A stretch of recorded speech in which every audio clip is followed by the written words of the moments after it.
Muy agradecido por su asistencia. Damos con esta conferencia el inicio este año de las actividades que venimos adelantando con estos ciclos, con el propósito de que se debatan temas de gran interés nacional y temas que, así no sean de coyuntura, son fundamentales para el futuro del país. En esta oportunidad tenemos a un académico como el doctor Otto Aristizábal, que nos va a disertar sobre los temas relacionados con el derecho del mar y el conflicto que tenemos en materia limítrofe con Nicaragua, que es trascendental para el futuro del país. Otto Aristizábal es doctor en Derecho y Ciencias Políticas con estudios de posgrado de la Universidad Central de Madrid, España, y especialización en Derecho Comparado en las universidades de Estrasburgo, Francia, y de Dresde, en Italia. Se ha desempeñado, y esto es un motivo especial de orgullo para él, como alcalde de su población natal de Pensilvania, Caldas, donde fue alcalde. Los pensilvaneños tienen un especial y muy importante apego a su terruño. Es una colonia de mucha significación y donde mucha gente de alta significación nacida en ese territorio sigue muy atenta y con presencia permanente en su municipio de origen. Fue director de bancos de la Superintendencia Financiera, gerente del Banco Popular, procurador de bienes del Distrito Capital,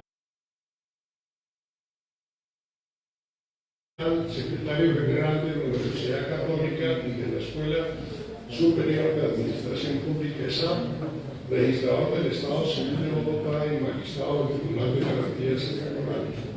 Su vida se ha desarrollado fundamentalmente en la academia, profesor de Derecho Constitucional, Administrativo, Derecho Público y Privado, y ha dedicado una parte de sus estudios a los temas del derecho internacional y muy especialmente a los derechos del mar, motivo por el cual tiene un profundo conocimiento de los temas que tienen que ver con este conflicto que vamos a hablar hoy. Está pendiente de sacar un libro sobre derecho internacional próximamente, cuyo título es Las nuevas tendencias del derecho internacional público. Con ustedes, pues, el doctor Otto Aristizábal.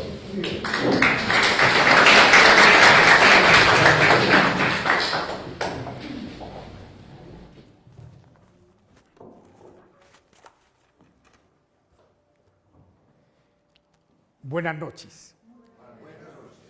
Agradezco de manera especial al doctor Gilberto Alzate, quien es el coordinador del Directorio Nacional Conservador, de todos estos serie de exposiciones, conferencias que se han venido desarrollando desde el año pasado. En la presentación que hubo hasta noviembre y bien entrado diciembre, pues por aquí tuvimos la oportunidad de escuchar a eminentes exponentes de la dirigencia política y económica de Colombia, varios exministros, o quizás puedo pensar que la mayoría de quienes expusieron aquí el año pasado, reciente pasado, eran figuras de relieve nacional y con una trayectoria importante y expusieron temas muy valiosos. Ahora me corresponde a mí iniciar el ciclo en este año sobre un tema de mucha importancia para Colombia y para el país, como es el tema del conflicto con Nicaragua. En mis clases que he venido desarrollando en varias universidades de Colombia durante muchos años, he podido, desde luego, tener un contacto muy directo con los alumnos y hay aspectos que a mí me sorprenden. Por ejemplo, cuando yo trato con los alumnos temas del Estado colombiano,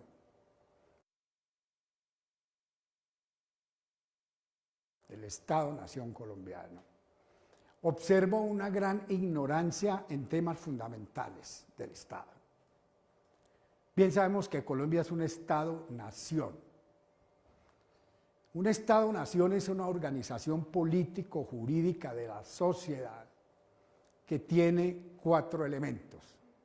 Primero, un territorio. Segundo, una población. Tercero, un poder político, es decir, un gobierno. Y cuarto, una soberanía. En ese orden, Colombia es un Estado-Nación. En el mundo hay un poco más de 200 Estados-Nación, de los cuales 193 son miembros de las Naciones Unidas. Bueno, Colombia, en ese orden, como digo, es un Estado-Nación, y yo les pregunto a los alumnos cuando me corresponde la clase de Derecho Internacional Público, les pregunto sobre el Estado colombiano. Lo primero que uno debe preguntar es, dentro del primer elemento que corresponde a un Estado, como es el territorio, les pregunto, mis queridos alumnos, quiero que me respondan la siguiente pregunta. ¿Cuánta extensión o cuánto área tiene el territorio colombiano? Yo espero la respuesta y algunos dicen cualquier cosa. Dicen, Colombia tiene 10.000 kilómetros cuadrados de extensión. Otros han dicho 100.000, otros 800.000. Y de pronto alguien dice, tiene 1.000.000. Pero póngale cuidado.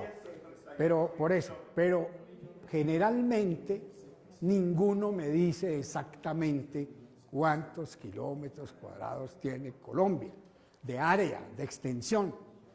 Pues yo le digo que la respuesta es la siguiente. Colombia tiene 1.141.000 kilómetros cuadrados de territorio continental e insular, porque tenemos islas. Bueno, les hago la segunda pregunta. ¿Cuánto territorio marino tiene Colombia? ¿Cuántos kilómetros cuadrados de territorio marítimo tiene Colombia? Ahí sí el silencio es total. Y lo digo con experiencia de 25 años de profesor. Nadie sabe cuántos kilómetros cuadrados de mar tenemos. ¿Qué dices? Bueno, entonces, sí, yo estoy haciendo en este momento como la clase con mis alumnos y entonces les pregunto, bueno, ahora dígame en cuánto área de mar tiene Colombia, de territorio, porque también es territorio, no está fuera del territorio, es territorio. Pues tampoco hay respuesta. La respuesta exacta es que Colombia tiene 850.000 kilómetros cuadrados de áreas marinas y submarinas, en 2 mares, el Caribe y el Pacífico. Resulta que esa respuesta pues queda en el aire y obviamente me preocupa que los alumnos no sepan la importancia de esas 850.000 kilómetros cuadrados de mar. Bien, ese es el tema de mi conferencia, el tema sobre el cual me voy a referir hoy, indudablemente que concita la opinión de ustedes y que les agradezco su presencia, para mí muy honrosa. Resulta que hasta 2012, Colombia tenía 930.000 kilómetros de áreas marinas y submarinas. El 19 de noviembre de 2012 se produjo un fallo de la Corte Internacional de Justicia de La Haya, por medio del cual nos quitaron, nos cercenaron, nos despojaron de cerca de 80.000 kilómetros cuadrados de mar. Ustedes saben lo que eso representa para un país. En muchas partes del mundo ha habido guerras por unos espacios marítimos, por unas fronteras, guerras. Y aquí en América, guerra entre Perú y Ecuador, entre Bolivia y Chile, o por lo menos se anunciaron guerras, las Malvinas. Es decir, siempre ha habido alguien que reaccione. Aquí no hubo guerra, ni ha habido guerra, y ojalá no la haya, pero perdimos 80.000 kilómetros cuadrados de mar. Resulta que cualquiera podría preguntar,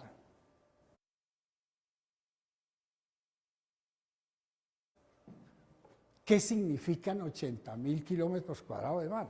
O mejor, ¿qué significa tener 850.000 kilómetros cuadrados de mar? Pues las potencialidades que tiene el mar son insondables. Y a eso quería agregar que en el mar se encuentran absolutamente todos los recursos vivos y vegetales, y lo mismo que en pesca y demás, que pueden obviamente brindarle a toda la humanidad las reservas para futuros años. En este orden de ideas, quiero mencionar el papel de los océanos en nuestro planeta, para dimensionar exactamente lo que en Colombia tenemos y lo que hemos perdido en parte.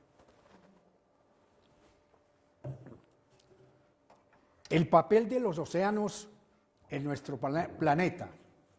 Tenemos, la Tierra se compone de 3/4 partes de agua.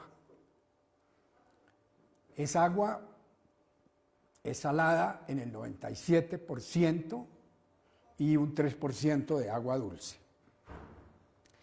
Jean Cocteau, a eso vale la pena hacer una mención. Jean Cocteau fue un oceanógrafo famoso, patrocinado por el gobierno francés, que murió hace como unos 20 años. Él recorrió absolutamente todos los mares del mundo en un famoso barco que se llamaba el Calipso. En ese barco, que era un laboratorio científico, hizo investigaciones profundas sobre el mar y de los océanos en todas las dimensiones, como decía, en todo lo ancho y a todo lo hondo. Él trajo a conocimiento del mundo una serie de aspectos del mar fundamentales. Una de ellas es de que el mar a esa fecha, hablemos 20, 25 años, solamente había sido explorado y explotado en un 5%. Es decir, que tenemos todavía una reserva inmensa en el mar. Y dijo otra cosa muy importante, que el hombre del futuro sería fundamentalmente submarino. Esto es, desde luego, científico, y esto es de una proyección que él avisoró y que concita mucho saber que en el futuro, no estoy diciendo inmediato, el hombre será submarino, es decir, habrá ciudades en el mar y la vida del hombre se tendrá que desarrollar en el mar. Si vamos a ser 10.000 millones de habitantes dentro de poco, entonces cuando sean más, hay que buscar espacios. Entonces, esa predicción de Cocteau, Jean Cocteau, es bien valiosa. saber que vamos a tener que vivir en el mar. Claro que nosotros jamás, serán nuestros tataranietos, pero posiblemente eso va a ocurrir. Por varios motivos los océanos son fundamentales en el trasegar de la humanidad. Primero, para el medio ambiente, son los principales productores de oxígeno en el planeta. Esta es una realidad contundente. El primer productor de oxígeno es el mar, los océanos, y obviamente también los bosques, las selvas, y hoy sabemos que la capacidad del mar y la capacidad de las selvas y bosques ya es insuficiente, porque es tanta la producción de dióxido de carbono, o mejor, de dióxido de carbono. Es tan grande por razón de los vehículos, en el mundo circulan 6.000 millones de algo así, o 6.000 millones de vehículos en las fábricas, y todos los que producimos de alguna manera contaminación, estamos generando una hecatombe.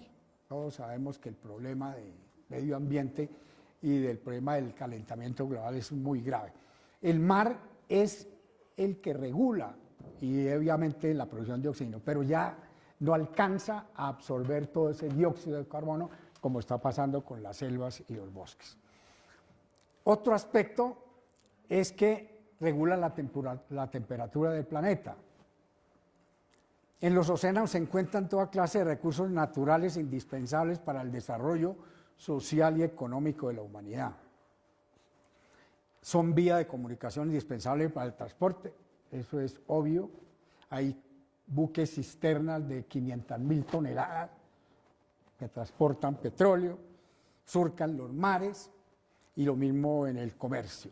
Y por último, representan zona de seguridad para los estados costeros.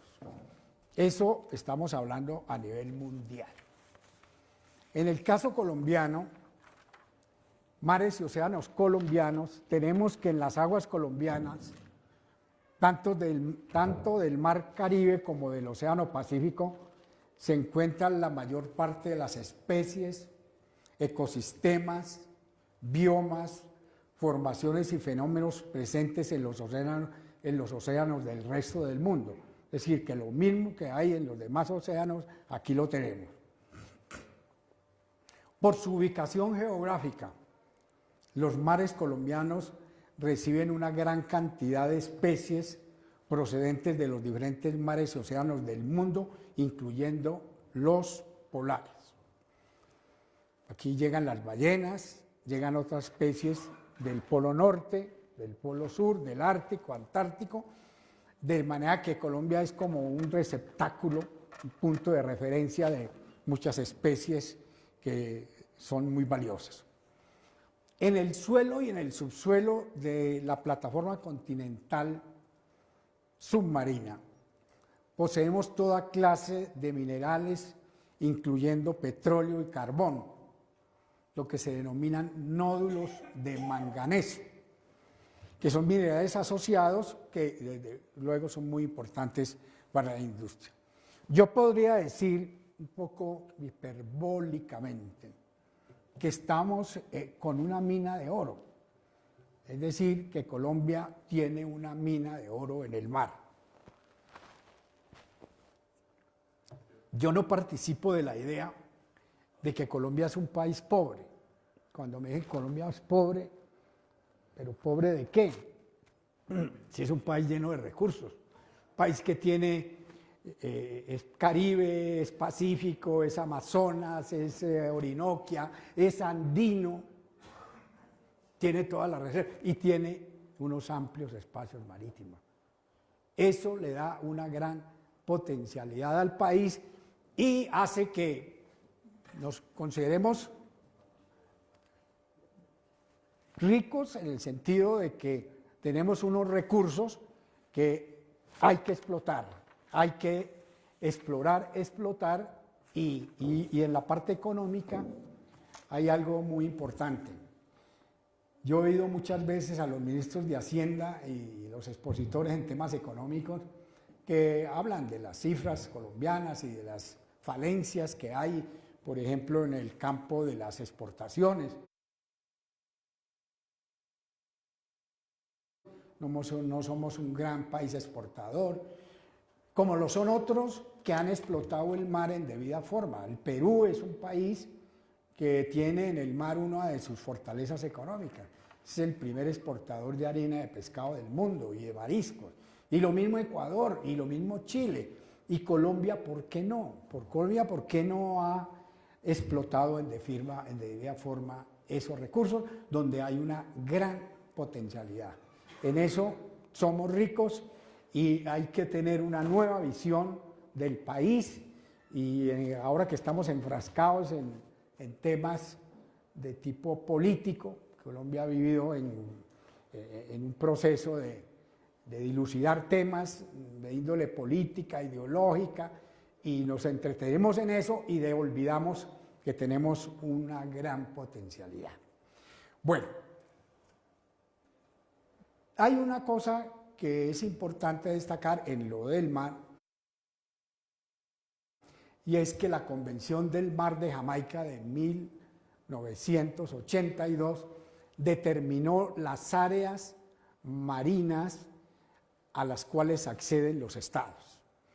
Determinó que a partir de 1982, cuando se aprobó la Convención de Jamaica, los países accedían a una zona que se llama mar territorial, que corresponde a 12 millas marinas, una zona contigua que es también de 12 millas y una zona económica exclusiva que es de 200 millas desde la orilla del mar, desde la pura parte del continente, de la orilla del mar hacia adentro, se determinan esas zonas. En la primera zona, que se llama la zona de mar territorial, los estados tienen plena soberanía. Y lo mismo en la zona contigua. En la zona contigua, que son otras 12 millas, es donde el estado ejerce su vigilancia y su control. Es una zona de control de los estados, donde se controla obviamente todo el tráfico y todo lo que puede, los barcos que entran y salen de los estados.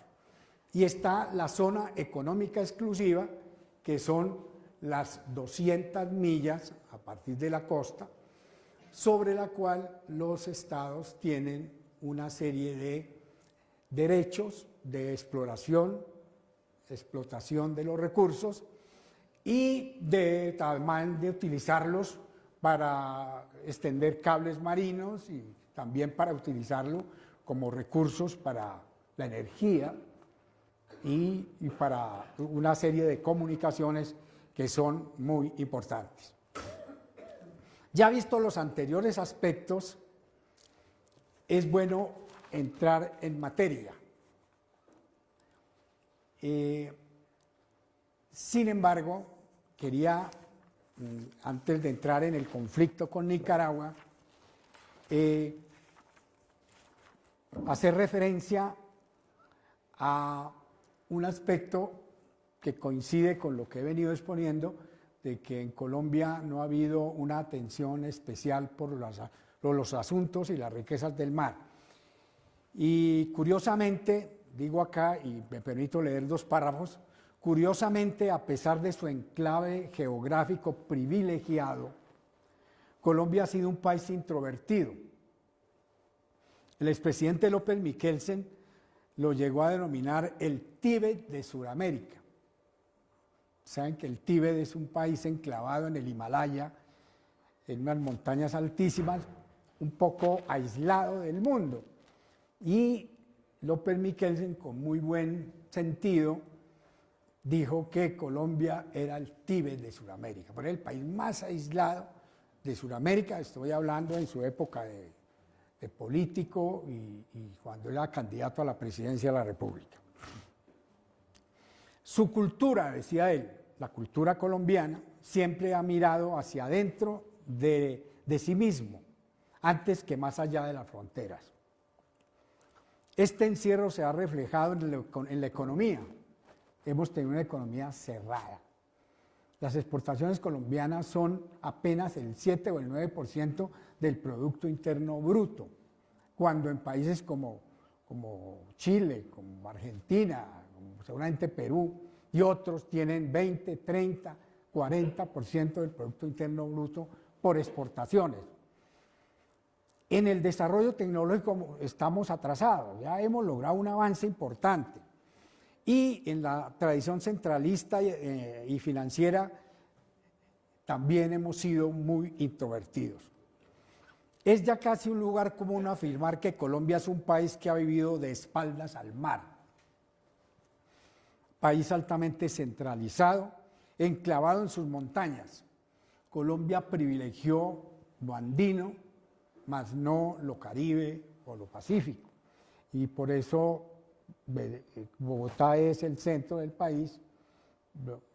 Para mí es muy importante, por todas las razones que significa ventajosas vivir en Bogotá, pero en la mayoría de los capitales de los países americanos están a la orilla del mar. Y en el mundo la mayoría de las capitales están a la orilla del mar. Pero entonces aquí privilegiamos lo andino y las montañas, y por eso estamos enclavados en esas montañas, que es una situación paradójica si se tienen en cuenta los factores como aquí se refiere a que a pesar de todo el mar que tenemos, somos un país introvertido. Ya entrando en materia, con relación a Nicaragua, vale la pena hacer mención cómo se produjo la pérdida de los 80.000 aproximadamente kilómetros cuadrados de mar.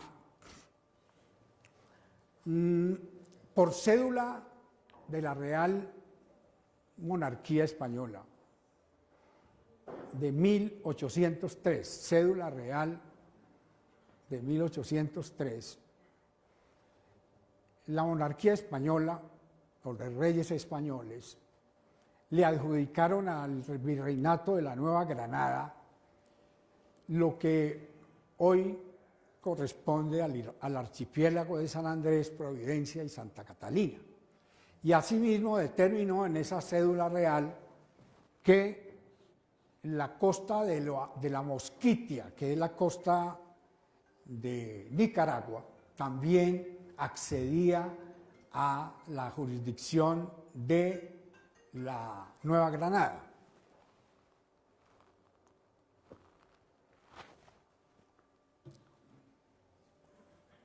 Así quedaron establecidos en esa cédula real que nosotros, la Nueva Granada en ese entonces, tenía plena jurisdicción sobre las islas de San Andrés, Providencia, Santa Catalina y demás cayos y accidentes, más la costa de la Mosquitia. Estamos hablando de 1803. Bueno, vino la independencia y existió el principio de iuti possidetis iuris, que era un principio que enmarcó todo lo que se relaciona con los límites de todos los países que nacieron bajo la colonización española. Eso quiso decir que, como habían quedado las colonias en ese entonces, a partir de la independencia de 1810, así quedaban las fronteras. Eso era relativo, pero era un principio, y naturalmente dentro de ese principio, pues lo que teníamos a 1810, y en este caso el archipiélago, pues era de la Nueva Granada y posteriormente de la República de Colombia. Llegamos ya a la época republicana, no hubo mayores inconvenientes frente a las islas de San Andrés, no hubo reclamaciones, pero ¿qué pasó cuando llegó al poder en Nicaragua la Junta Sandinista? En 1979, los sandinistas se tomaron el poder en Nicaragua. Había habido un antecedente en 1969 y es que Nicaragua había iniciado unas exploraciones y explotaciones de petróleo en territorio que correspondía a la zona económica exclusiva colombiana. Es decir, que estaba entrometiéndose en zonas que eran de Colombia. Y hubo una protesta de Colombia y las cartas, pero no pasó de más. Lo cierto es que en 1980 ya la Junta Sandinista en el poder, con el señor Daniel Ortega a la cabeza, decidieron denunciar el tratado Esguerra-Bárcenas. Hubo un libro blanco que circuló de Nicaragua, hablan de un señor Borges, que creo que era el ministro de Exteriores de Nicaragua, y él dijo en ese libro que las islas de San Andrés, Providencia y Santa Catalina eran de la soberanía de Nicaragua y que Nicaragua iba a reivindicar esas islas. ¿Cuál era la razón que tenían los sandinistas? Tenían la siguiente razón, era de tipo político. Ellos decían que el tratado Esguerra-Bárcenas, y ese es el tema, el tratado Esguerra-Bárcenas, era inválido, era nulo. Y en eso vale la pena puntualizar, y omití decirlo, el tratado Esguerra-Bárcenas, después de la cédula real de la corona española, duramos casi 180 años por lo menos de vigencia de esa cédula. Vino el tratado Esguerra-Bárcenas, que se celebró en 1928 entre el gobierno de Colombia y el gobierno no el sandinista, sino el gobierno de Nicaragua, el señor Bárcenas, en el cual se determinó en forma ya solemne, mediante un tratado bilateral, tramitado con todos los requisitos que prevén las normas, se determinó que Colombia era totalmente soberano de las islas de San Andrés, Santa Catalina, y que también cedía a Nicaragua la costa de la Mosquitia. Entonces eso se quedó perfecto y se aprobó el tratado, hubo el canje de instrumentos del tratado y vino lo de la Junta Sandinista, que eso fue en 1979. Y en el 80 dijeron que el tratado era inválido y que iban a pedir a la Corte Internacional de Justicia de La Haya su anulación y su invalidez. ¿Cuál era la razón que aducían los sandinistas? Ellos decían que para la época en que se firmó el tratado de 1928, Nicaragua no era totalmente soberana, que Nicaragua era un país que no tenía plena soberanía porque el gobierno de Nicaragua de esa época era un gobierno de facto, impuesto por los Estados Unidos, que ya tenía intereses en Nicaragua y, entre comillas, esos intereses también era tener un canal por Nicaragua. Es decir, que Estados Unidos tenía intereses en Nicaragua en 1928, había influido seguramente para que accediera a un gobierno de facto, y entonces decían los señores sandinistas que por esa circunstancia el tratado Esguerra-Bárcenas no era válido porque Nicaragua no era totalmente independiente, es decir, soberano, porque la soberanía de un país se mide por eso, porque no depende de otro Estado, porque no está sometido a otro Estado. Bueno, esa era una razón política, obviamente, que adujeron los sandinistas. Además, decían ellos que a partir de la llegada de los sandinistas a Nicaragua, en ese momento es que Nicaragua comenzó a tener legitimidad en su gobierno. Es decir, que todos los gobiernos anteriores no eran legítimos. Esa es la teoría de Daniel Ortega y de sus secuaces o compañeros.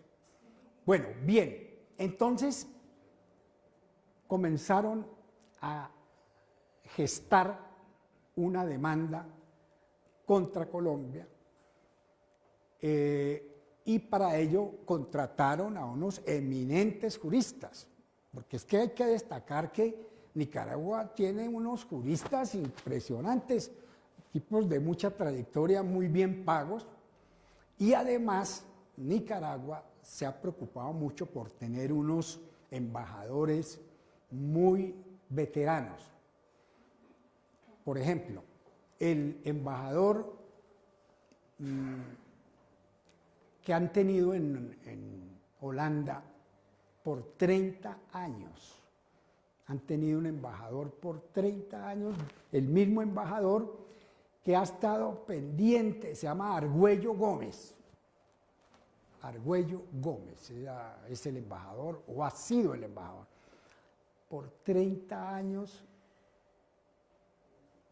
en La Haya, para que esté pendiente de todos los aspectos relacionados con su país, entre ellos todo esto de las áreas marinas y submarinas.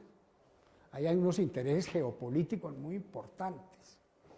Entonces, Nicaragua demandó, en 2001, presentó la demanda ante la Corte Internacional de Justicia de La Haya, en la cual pedía la nulidad e invalidez del Tratado de Esguerra-Bárcenas y, naturalmente, que la soberanía de las islas y los cayos fuera de Nicaragua. Entró la demanda y Colombia tenía que prepararse para responderla. Yo recuerdo que en esa época, estamos hablando de 2001, en esa época yo era profesor de la Universidad Tadeo Lozano. Se hicieron unos seminarios para dilucidar esos temas y para saber si Colombia debía interponer una demanda y en qué condiciones frente a la que acababa, o no una demanda, y una contrademanda, de acuerdo con lo que acabo de mencionar de lo que hizo la Junta Sandinista. Hubo unos seminarios en que se analizaron esos temas. Allá en la universidad había unos internacionalistas muy buenos, como el doctor Gori, como el doctor Alberto Lozano Simonelli, y otros muy connotados. Y allá se dijo, y unos dijeron que Colombia no debía responder la demanda de Nicaragua, porque Colombia era plenamente soberano en las islas, y esos tratados lo involucra un concepto de intangibilidad, que era intangible porque se había hecho dentro de todas las normas del derecho internacional. Otros decían que sí, que había que responder y hacer unas excepciones a ver qué pasaba, porque Colombia tenía plena soberanía. Yo recuerdo que el doctor Gori, internacionalista de mucha data, de mucha trayectoria, nos dijo, a una pregunta que se le hizo, si Colombia en verdad podía perder alguna porción de territorio marino por razón de la demanda de Nicaragua. Y el doctor Gori, en su sapiencia, un sabio, dijo esto, dijo, mire, yo he estudiado el tema y yo sí creo que Colombia va a perder unas porciones de territorio marino porque la Corte Internacional de Justicia de La Haya falla en dos aspectos. falla en derecho y falla en equidad. Equidad es una de las fuentes del derecho internacional, una fuente auxiliar del derecho internacional. Y él se adelantó a decir que él creía que la Corte iba a fallar en equidad y que si fallaba en equidad, con base en ese principio, Colombia iba a perder una porción de mar. Entonces le dijimos, ¿cuánto puede ser, profesor? Dijo, no, pues yo pensaría que unas 10.000 kilómetros o 10.000 millas, 10, 12.000. Eso fue lo que dijo el doctor Gori en esa oportunidad. Pero no estábamos pensando que podíamos perder 80.000 kilómetros cuadrados, que es exactamente lo que perdimos. Eso fue terrible.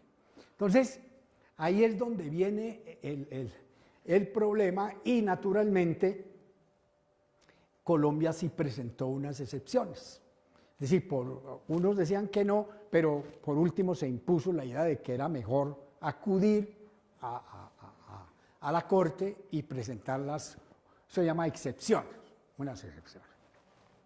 Bien, vino el fallo de 2007, por aquí está 2007. En el fallo de 2007, a raíz de la demanda de Nicaragua, Colombia,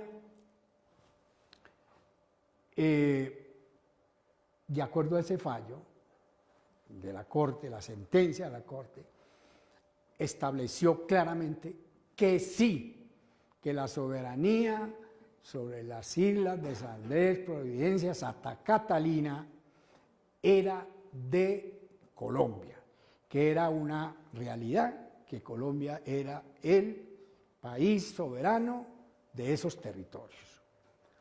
Sin embargo, dejó para posterior fallo lo relativo a las zonas marinas y submarinas, porque en eso de las zonas marinas y submarinas cobraron mayor vigencia a partir de la Convención del Mar de Jamaica de 1982. Entonces, ya los países tenían un instrumento para determinar las áreas marinas. Entonces, eso coincidió. Entonces, el fallo de la Corte de La Haya determinó eso, que la soberanía sí era total, pero que lo de las áreas marinas y submarinas quedaban para estudios posteriores.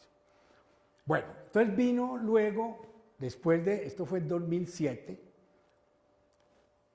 seguimos en la tarea de seguir participando. Colombia tuvo unos juristas importantes también apoyando la idea colombiana, y ya al final tenía dos representantes fuera de los que estaban en la embajada, que era el doctor Guillermo Fernández de Soto, que lo mencionan ahora como nuevo embajador en Washington, y el doctor o coronel Julio Londoño Paredes. Ellos eran los dos directos representantes de Colombia ante la Corte, fuera pues de otros asesores que tenían allá, para defender los intereses de Colombia. Entonces, se habló mucho en ese interregno entre 2007 y 2012, bueno, Colombia perderá, no perderá, qué pasa con las áreas marinas y todo. Y vino el fallo de 2012, que es este. En ese fallo, ¿qué hizo la Corte Internacional de Justicia de La Haya? En ese fallo o sentencia, quitó el meridiano 82, que era la línea límite entre las aguas de Nicaragua y las aguas de Colombia.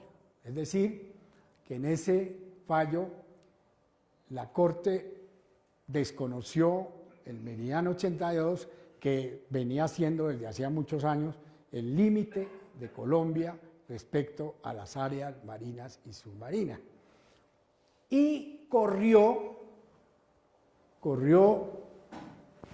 la jurisdicción, la soberanía, dijéramos, de Nicaragua hasta donde ustedes pueden observar. Y estamos acá y nos quitaron estas áreas que ustedes están viendo, que es como una especie de herradura. ¿Sí? Lo que trazó la Corte fue una herradura. Entonces,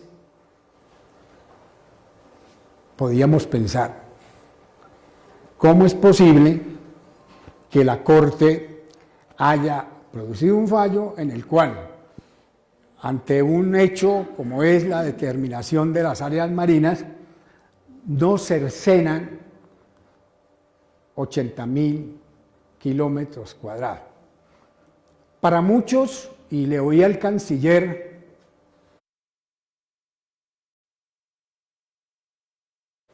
anterior, al doctor Holmes Trujillo, en una conferencia con el cual yo tuve oportunidad de formar parte del panel, él dijo que lo del fallo de 2012 fue un hecho inédito en la tradición y trayectoria de la Corte Internacional de Justicia de La Haya.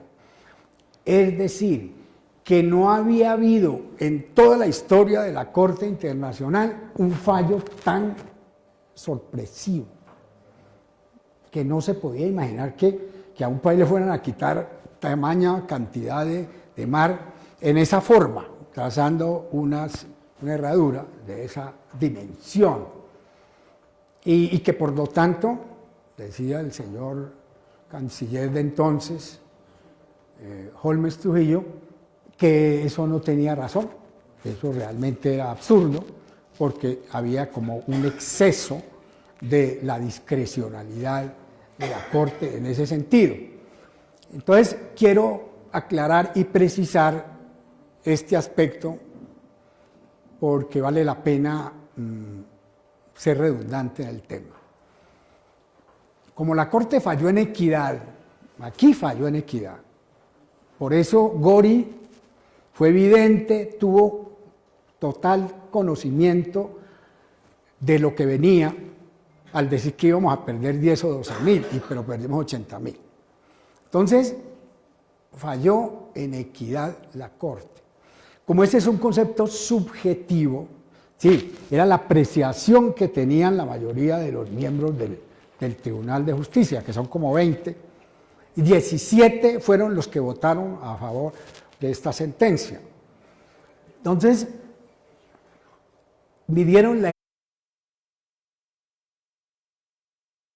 equidad, ¿en qué sentido? Posiblemente dijeron, Nicaragua tiene 400 kilómetros de costa, Colombia tiene 1.500 kilómetros de costa.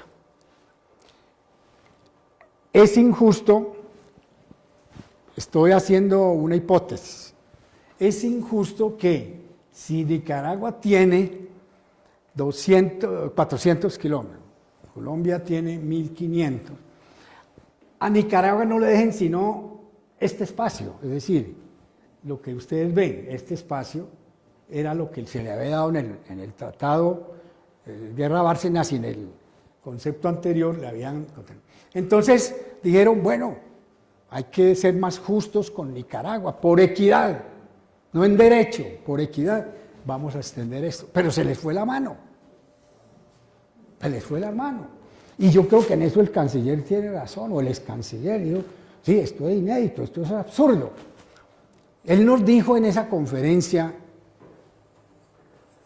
Holmes Trujillo, que él había sido partidario de haber tensionado las relaciones con Nicaragua, que lo más indicado es que Colombia debiera haberse parado en la raya y haber dicho no aceptamos esto y vamos a ponernos en pie de guerra. Si usted dice tensionamos las relaciones, es como para decir, bueno, aquí estoy yo, pero a mí no me van a hacer esto.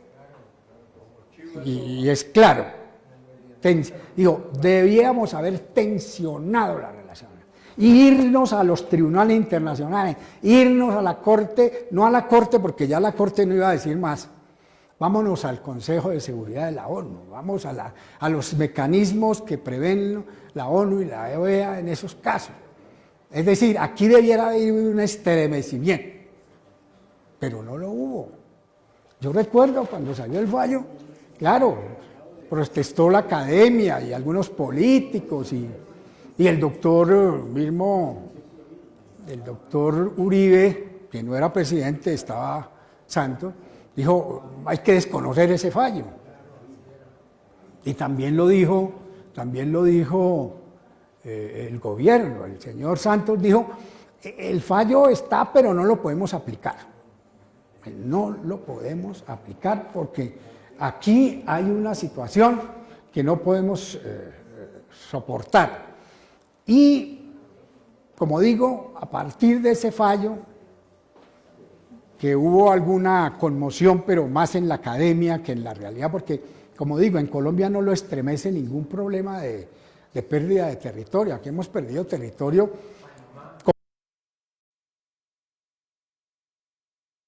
Comprobado, hemos perdido 500.000 kilómetros cuadrados de territorio. Y hemos perdido, con Venezuela no hemos podido arreglar el conflicto en el Golfo de Coquibacoa, porque allá están los señores que sabemos, Chávez y el señor que ahora hay, ustedes saben quién le pone el cascabel al gato. Ahí hay unas áreas marinas que no se han podido establecer. Hubo la hipótesis de Caraballeda, que fue por ahí como en el 90, y se quedó en el aire. Se pusieron de acuerdo y cuando ya iban a poner en ejecución el tratado en Venezuela, dijeron no, porque le metieron política. Allá el señor candidato presidencial Herrera Campins, en ese entonces, cuando estaba en la hipótesis de Caraballeda, como candidato dijo que Colombia le iba a robar a Venezuela un mundo de mar. Entonces, no podían permitir eso. Entonces, tuvieron que dejar quieto el caso de las áreas marinas y submarinas con Venezuela, y ahí está el tema. Pero con los demás países nosotros hemos perdido infinidad de territorio, porque aquí en el centro de Bogotá, en el centro del mundo de Bogotá, los santafereños tenían la idea, de aquí un poco que no nos oigan, tenían la idea de que tanta selva no era necesaria, que porque la selva estaba llena de alimañas, de culebras, de tigres, y que entonces, ¿para qué? Que se las llevaran. Entonces Brasil se llevó 250.000 kilómetros, Perú se llevó 100.000 y pico, y Venezuela por el lado de Arauca y también se llevaron, y Ecuador, entonces nos quitaron 500.000 kilómetros cuadrados de territorio. Bueno, entonces, ya abreviando, viene el fallo y viene si se aplica o no se aplica. Si se aplica o no se aplica el fallo. Entonces, en ese orden de ideas, ya concluyendo, tenemos lo siguiente. Que los fallos de la Corte no son susceptibles de aplicarse o no aplicarse. Los fallos, como todo fallo de un juzgado, aquí hay unos eminentes amigos míos, prestigiosos abogados, que saben que los fallos se ejecutan o no se ejecutan. Sí, un fallo no se inaplica o no, se ejecuta. Entonces, no, aquí ese fallo no es que sea aplicable o no aplicable, es que se ejecuta. Entonces hubo diferentes interpretaciones, y esas interpretaciones son las siguientes. Si nos vamos a interpretar el fallo, y eso es lo que quiero ya al final, tenemos que tener en cuenta la Constitución Nacional. La Constitución Nacional, que es la norma de normas, la ley de leyes, es la que dice la última palabra en cualquier tema. Entonces tenemos el artículo 101 de la Constitución Nacional. ¿Qué dice el artículo 101 de la Constitución Nacional? Dice lo siguiente: los límites de Colombia son los establecidos en los tratados internacionales, aprobados por el Congreso, debidamente ratificados por la Presidencia de la República o por el Presidente de la República, y los definidos por los laudos arbitrales en que sea parte la nación. Los límites señalados en la forma prevista por esta Constitución solo podrán modificarse en virtud de tratados aprobados por el Congreso, debidamente ratificados por el Presidente de la República. Forman parte de Colombia, además del territorio continental, el archipiélago de San Andrés, Providencia, Santa Catalina y las islas de Malpelo y demás islas, islotes, cayos, morros, bancos que les pertenecen. También son parte de Colombia el subsuelo, el mar territorial, la zona contigua, la plataforma continental submarina, el segmento de la órbita geoestacionaria, el espectro electromagnético y el espectro donde actúa de conformidad con el derecho internacional o con las leyes colombianas a falta de norma. Ahí vemos la cantidad de cosas que tiene el país. Bueno, ese artículo dice que los límites se determinan por tratados internacionales debidamente firmados por Colombia. Eso es cierto, y eso lo dijo la Corte cuando el doctor Santos demandó ante la Corte el tratado que se llamaba el Tratado de Bogotá de 1948.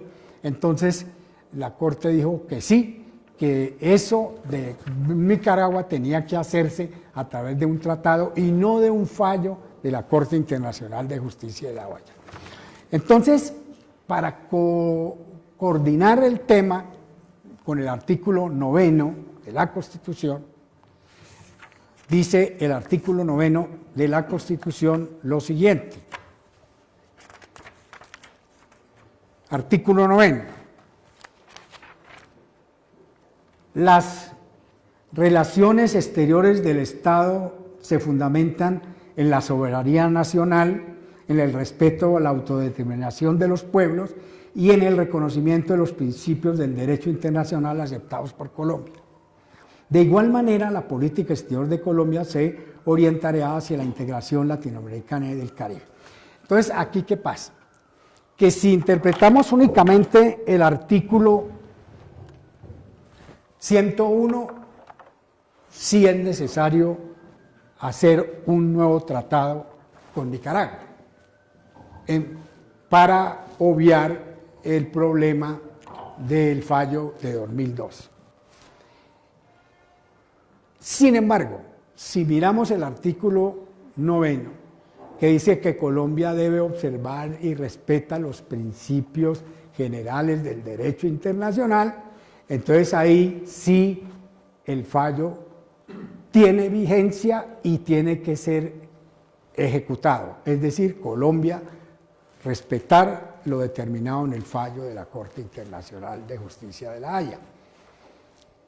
Unos, naturalmente, los juristas sobre todo, apoyan esa interpretación, es decir, que hay que interpretar el artículo 101 y el 9. Y en esas condiciones Colombia sí tiene que cumplir el fallo. Es decir, este fallo lo tiene que cumplir Colombia. Respetarle a Nicaragua lo que determinó la Corte. Pero si eso lo vemos desde el punto de vista de los dos artículos. Pero si tomamos únicamente el 101, entonces sí, un tratado nuevo con Nicaragua. Ahora yo pregunto, ¿quién le pone el cascabel al gato? Lo que se está pidiendo ahora es que Colombia, y ya lo habían dicho desde siempre, hombre, busque un arreglo con Nicaragua, pónganse de acuerdo.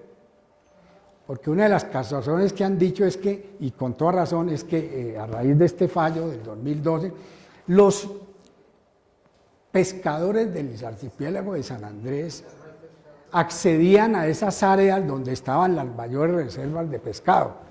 Y los bancos de pescados grandes que tenían los pescados, unos 1000 pescadores de la isla, van a esos sectores de la zona económica donde estaban las mayores reservas y con el fallo de la Corte pues se perdieron, porque ya la jurisdicción es de Nicaragua.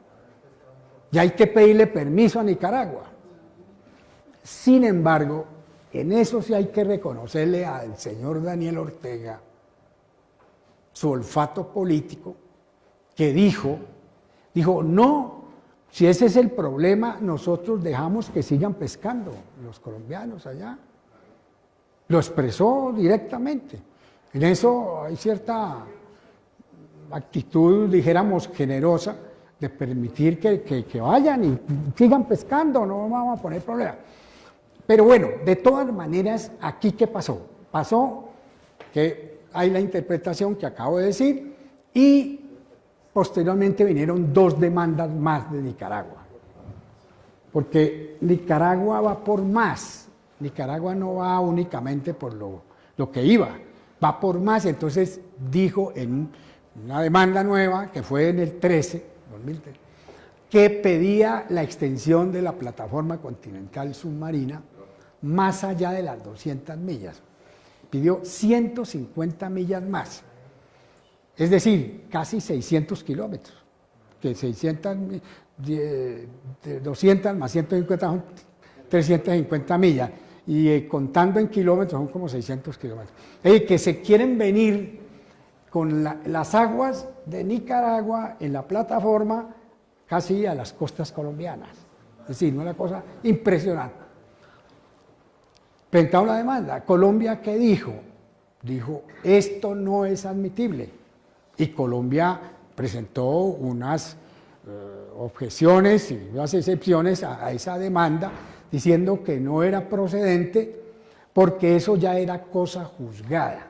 Es decir, que esa pretensión de Nicaragua de querer extenderse a 200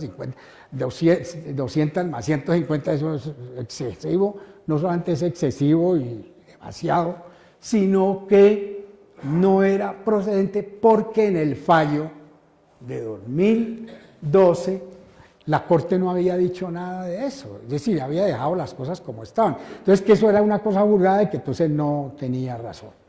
La segunda demanda es que Nicaragua demandó el no cumplimiento del fallo de 2012, también de la Corte. Y adujo que había actos inamistosos y dijéramos, entre comillas, peligrosos de Colombia, porque seguía con la Armada haciendo como una especie de vigilancia en esos territorios que ya por el fallo eran de Nicaragua. Colombia adujo que Colombia no es un país beligerante, aquí se dijo, Colombia no es un país beligerante, ni tiene una armada ya pendiente de armar una guerra con Nicaragua. Entonces, por lo tanto, eso de que...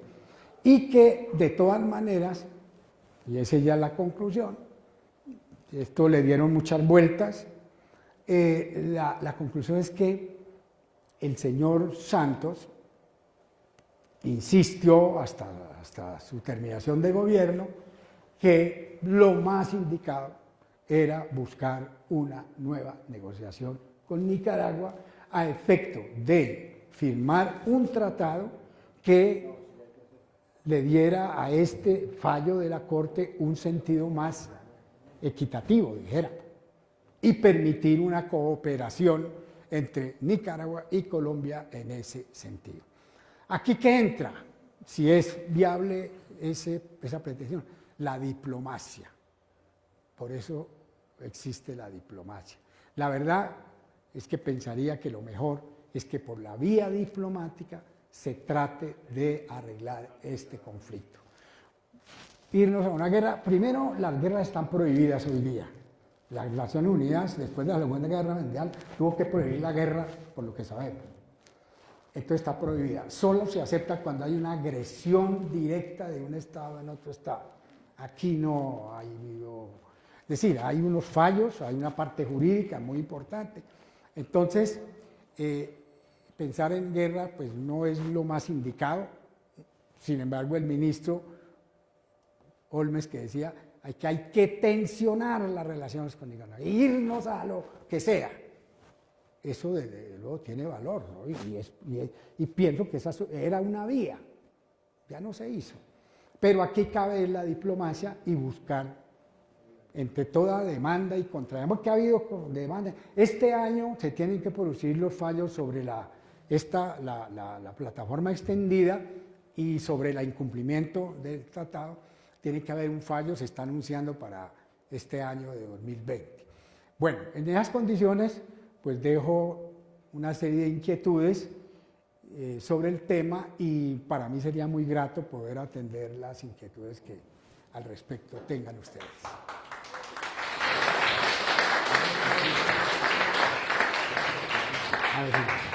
Cecilia, nos mandaron preguntas, a mí se me olvidó advertir a las personas que están vinculadas a través de Facebook Live que podían hacer preguntas y las recogeríamos acá, pero se me olvidó la especificación, por eso no tenemos preguntas en Senado, así que tú con toda libertad vas dando el uso de la palabra. Pedimos que sean preguntas y no intervenciones, porque si no se nos alargan y para que todos puedan intervenir.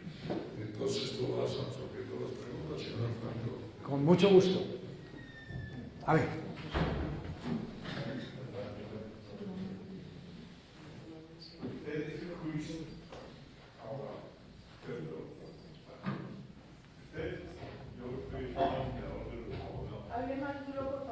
Dale.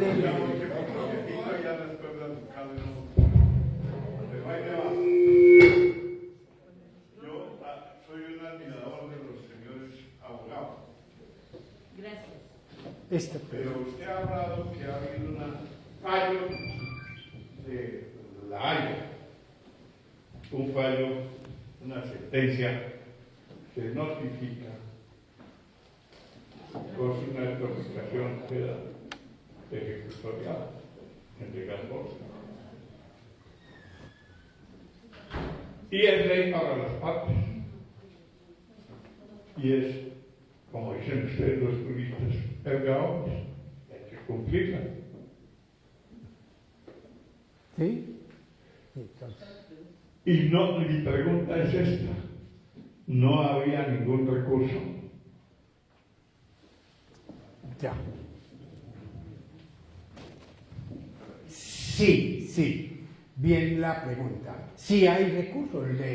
Hay un recurso que se llama de interpretación, que se le puede pedir a la Corte que interprete el fallo.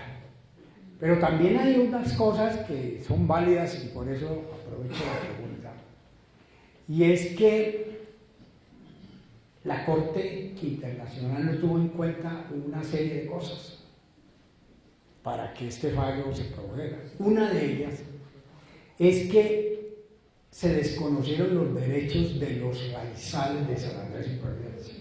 Es decir, hay unos derechos naturales o derechos humanos que hoy día tienen prevalencia en el derecho internacional. Son derechos humanos de primera y segunda generación, que están cobijados por un principio del derecho internacional que se llama el jus cogens. Jus cogens quiere decir que son de imperativo cumplimiento, que priman sobre cualquier otra consideración. Y no se tuvo en cuenta que en esas áreas donde se le dio la jurisdicción a Nicaragua, en esas áreas pescaban, y de esa pesca vivían 1000 o más familias del archipiélago. Entonces se desconocieron unos derechos. Entonces a eso podía verse, de nuevo, pedirle a la Corte que tuviera en cuenta para una revisión del fallo. Otro es que hay una reserva que se llama Sea Floor, una reserva que determinó la UNESCO porque es una reserva de corales valiosísimas, de las más valiosas del mundo, de las cuales forma parte el archipiélago de San Andrés, que eso tampoco lo tuvieron en cuenta. Y tampoco lo tuvieron en cuenta, una tercera, es que Nicaragua tiene unas pretensiones de expansión en estas áreas desde el punto de vista geopolítico.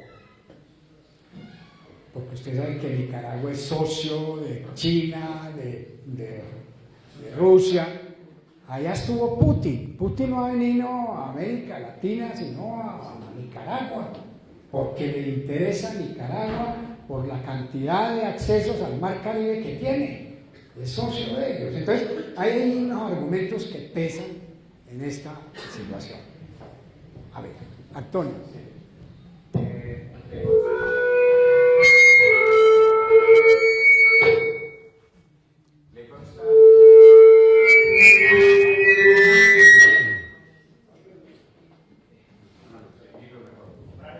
Me consta que hay un acuerdo con China para la construcción del canal, aquel que pretendió en su tiempo Estados Unidos, y ahora está en condiciones más favorables por ser el gobierno de similar ideología. ¿Porque el gobierno qué? Sí, porque hay un proyecto de los chinos para hacer un canal en Nicaragua. Sí, la ex canciller Noemí Sanín con el doctor Ceballos, Miguel Ceballos, que es alto comisionado, escribieron un libro que se llama Llegó el dragón, o el dragón. En ese libro, que es bien interesante, en ese libro dicen todo lo que se relaciona con la llegada de China a Nicaragua. Y entonces ellos quieren, los chinos, construir un canal, que es un canal inmensamente largo, atraviesa el lago ese de Nicaragua y unos ríos, pero muy grande, vale una millonada. Ellos quieren incursionar en ese, es decir, Nicaragua interesado y China también, pero también hay unos intereses geopolíticos muy grandes, muy grandes. Se dice que una de las magistradas del Tribunal de Justicia de La Haya, que votó en contra de Colombia, había sido embajadora de Nicaragua o había tenido contacto mucho con Nicaragua, y que era un voto muy parcializado porque a ella le interesaba favorecer a Nicaragua. Eso no se ha denunciado, pero eso se dijo. Pero ese es un tema geopolítico. Es decir, Nicaragua, por eso es que Nicaragua tiene los ojos puestos en esto. Y por eso los tipos tan importantes que tienen en la embajada en Holanda y en Estados Unidos. Ellos tienen los tipos que están pensando, y los sandinistas o el señor Ortega, pues quiere expandir su poderío y su influencia. Eso es así. Buenas noches. Fernando Ballesteros del Clúster Prensa. Doctor Otto, esta es una pregunta con tres soportes. El primero es, usted habla de 500.000 kilómetros que Colombia ha perdido. Esos 500.000 kilómetros que Colombia ha perdido suman también Panamá. Incluyen Panamá, que son... Lo segundo, ¿cuántos kilómetros ha perdido Colombia antes de la fecha de que estamos cumpliendo 200 años como república? Si hemos perdido más tierra, más territorio en este periodo republicano de nuestros 200 años o anteriormente a la constitución de la república. Y finalmente, ¿qué pasa con el canal del Atrato-Toronto? Esas posibilidades... ¿Cuál canal? Perdón. Atrato-Toronto. Esas posibilidades geológicas, políticas, ¿se pueden dar? Gracias. Bien. Bueno. Empiezo por lo último. Claro, en Colombia tenemos la posibilidad de hacer un canal. Aquí se habla de un canal con el Atrato y el San Juan. Hace 80 años se habló de la posibilidad, estuvo en camino de estudios para hacer un canal aprovechando el río Atrato y el río San Juan. El Atrato es uno de los ríos más caudalosos del mundo.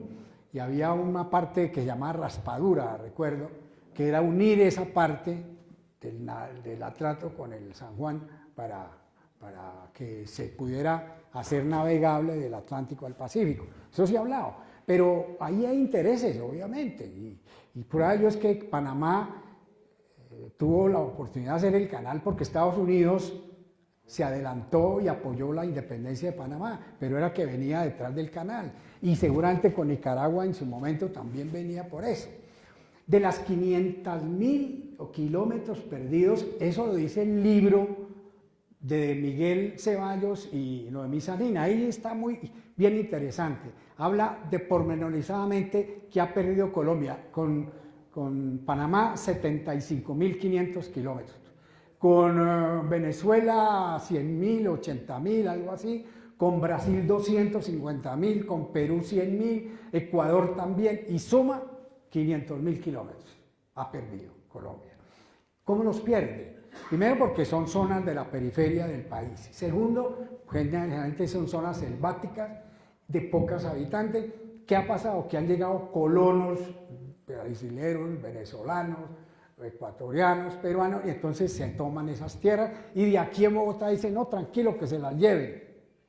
O han metido el ejército. O sea, que el Loreto allá en Perú, pues hubo que pelear hasta que lo perdimos con Perú perdimos también territorio. Entonces sí ha habido mucha magnanimidad de Colombia en eso, porque centralmente aquí no les ha interesado mucho esas áreas. Ya hoy día los instrumentos del derecho internacional, que son más sofisticados y más decantados, pues no permiten ese tipo de cosas, además porque ya hoy día con las comunicaciones pues ya se entera uno de todo, pero en esa época, estoy hablando hace muchos años, pues que se perdieron 100.000 kilómetros en el Amazonas.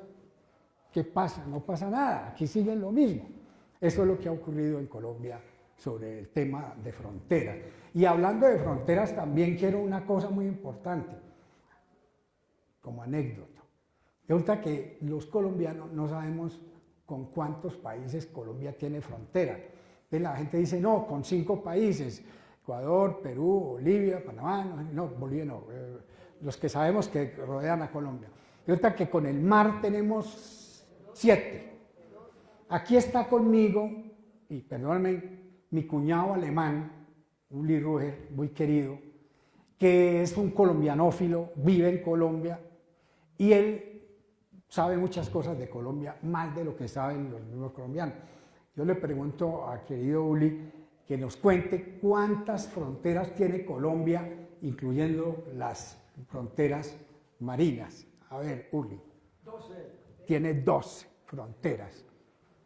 Y los podrías decir, si quiere, cuáles. Yo quiero, Uli es una persona muy colombiana, es alemán, pero colombiano. Alemán de pasaporte, colombiano de corazón y culturalmente alemán boyacense, su merced. Eso fue muy interesante porque tenía 2 aspectos. Cuando yo venía aquí, en un tiempo que nadie venía voluntariamente a Colombia, en el 83, y mi jefe me dijo, váyase a Colombia, usted va a ver que Colombia es totalmente diferente de lo que uno piensa cuando no la conoce. Y así fue, firmé el contrato. Y por 2 aspectos me interesé la posición geográfica y geopolítica de Colombia. Por un lado, he nacido en Alemania, el país que está en el centro del continente europeo, tiene más población, 83 millones de habitantes, y lidera con 9 países. Entonces, en mi infancia y juventud, después de la Segunda Guerra Mundial, me educaron para ser un buen vecino en el continente que ha sido el más sangriento y agresivo por siglos, que se llama Europa. Entonces, uno se interesa por los vecinos. En el edificio uno saluda en los ascensores a las personas, y cuando llego a Holanda, saludo a los holandeses. Cuando voy a Chequia, saludo a los checos. Y en varios países hay minorías de habla alemana, como en Francia, en Polonia, en Dinamarca, en Italia. En Italia, en el Tirol del Sur, hay 1 millón de germanoparlantes. Entonces, este aspecto geopolítico y humano me lo educaron en mi infancia y juventud. Y cuando llegué a Colombia, por el aspecto comercial, porque yo trabajé en una compañía de aviación, entonces yo miré dónde está Colombia y verifiqué en el continente americano y vi que Colombia está en el medio de América Latina, o sea, la distancia de Colombia a Argentina es casi idéntica que de Colombia a México. Entonces yo sabía que eso sería comercialmente interesante para nuestra empresa. Y ahí verifiqué cuáles son las fronteras y con cuáles países vecinos lidera Colombia. Y todo el mundo dice, ah, son 5. Brasil, Perú, Panamá, Venezuela y... sí. Y resulta que no, son 12. Colombia tiene fronteras con Jamaica. Pero nuestros políticos, y ahora estoy hablando como alemán boyacense, nuestros políticos son cundiboyacenses y no saben la importancia que Colombia tiene para los otros 12 vecinos, diplomáticamente, políticamente y humanamente hablando. Muchas gracias. ¿Perdón? Jamaica, Haití, República Dominicana, Honduras, lo saben. no, está Nicaragua, Honduras, Costa Rica, Panamá, Jamaica, Haití, Dominicana, mundo de frontera, porque son 370 kilómetros de aquí para allá y 300 de allá para acá y llegamos a una frontera marina. De manera que corolario es que estamos en una mina de oro y no sabíamos y hay que explotarla. A ver, doctor Carlos Pachón Lucas, ¿qué sé? Ahora sigo yo. En su conferencia, o de su conferencia, uno deduce que no hay buen concepto del Tribunal Internacional de La Haya. La pregunta sería, ¿hay alguna forma de dejar de pertenecer a la jurisdicción de ese tribunal?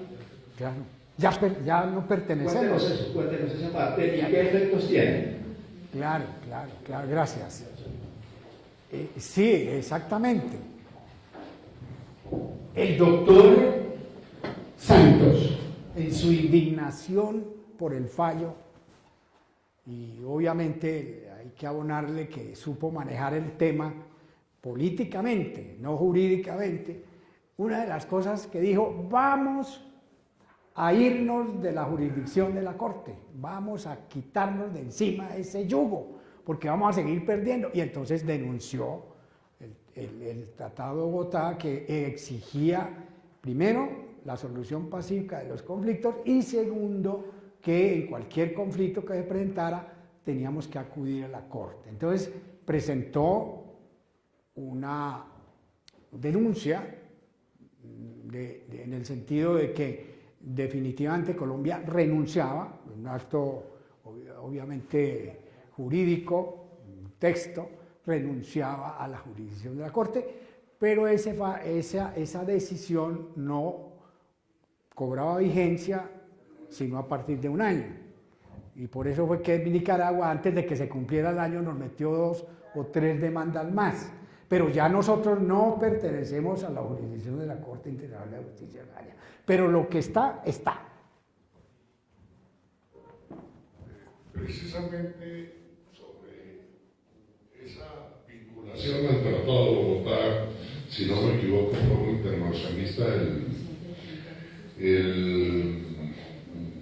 un apellido bogotano muy importante, que recomendó en su momento, cuando vinieron los primeros cefaceros con Nicaragua, renunciar al Tratado de Bogotá. Estaba en la presidencia del doctor Pastrana. Obviamente el Tratado de Bogotá tiene unas connotaciones políticas y históricas muy importantes para el país y decidió no hacerlo. Porque los riesgos con Nicaragua obedecían fundamentalmente a que ese paralelo marítimo no fue producto intrínsecamente del tratado, sino un acuerdo en desarrollo del tratado celebrado por los gobiernos, pero no tiene la connotación de un tratado internacional entre Colombia y Nicaragua, porque es desarrollo del tratado, es guerra Bárcenas, pero la delimitación fue posterior. Y lo que pasa en materia del derecho internacional es que es un derecho todavía muy precario. Se prohíben las guerras, pero las guerras las hay. Una posición de confrontación no tiene otro mecanismo de salida sino la solución entre los países en confrontación, en conflicto, al margen de las organizaciones internacionales. Obviamente no se puede aplicar lo mismo de un fallo judicial de una jurisdicción que por el Tratado de Bogotá nos obligaba y por consiguiente quedamos sometidos a las consecuencias de ese fallo, pero que de hecho se puede desconocer, como se ha desconocido en muchas ocasiones en el mundo, y produce como consecuencia que la única salida es o la confrontación o un entendimiento directo con el país, y por eso la alternativa que desde el principio se planteó. Pero lo que quería señalar es que ese riesgo estaba directamente vinculado a las condiciones específicas del Tratado Bárcenas-Esquerra, que en esa materia dejaban unos serios vacíos y unos riesgos, y por eso la recomendación que se hizo en su momento al doctor Pastrana, que por razones apenas explicadas en ese momento fue negada, pero era la única alternativa de garantizar que nada con respecto a Nicaragua podría solucionarse sino a través de la vía de entendimiento directo entre los dos países y al margen de la confrontación internacional, y por último de los fallos de la corte, de esa corte. Pero otro aspecto que tiene mucha significación en este caso es que lo que supuestamente se predicó de fundamento para esa decisión que se tomó Armando de Cerradura es producto de la aplicación de un tratado internacional del cual Colombia no es signataria, de manera que nos aplicaron una norma que no nos era aplicable, y eso es una, digamos, grosera interpretación y aplicación que hace la Corte Internacional en esa materia, porque nos está aplicando un tratado que efectivamente permitiría a la Corte hacer esa distribución, pero de un tratado que Colombia expresamente, y por estos riesgos, no es signataria, y que la Corte terminó indebidamente aplicando para la solución de ese diferendo. Sí, perfecto. Quiero aclarar lo que estaba diciendo el doctor Alzate. Es que resulta que en eso del fallo había que tener en cuenta una serie de aspectos del conflicto, y que la Corte, como vuelvo e insisto, se fue por el lado de la equidad. Colombia estuvo en las discusiones del acuerdo Tratado del Mar de Jamaica de 1900, pero no ha ratificado ese tratado que prevé las zonas marinas y que prevé el manejo de los espacios marinos. Como no lo ha ratificado, es decir, no ha habido una ley del Congreso ratificando, entonces se aduce de que no tenía por qué la Corte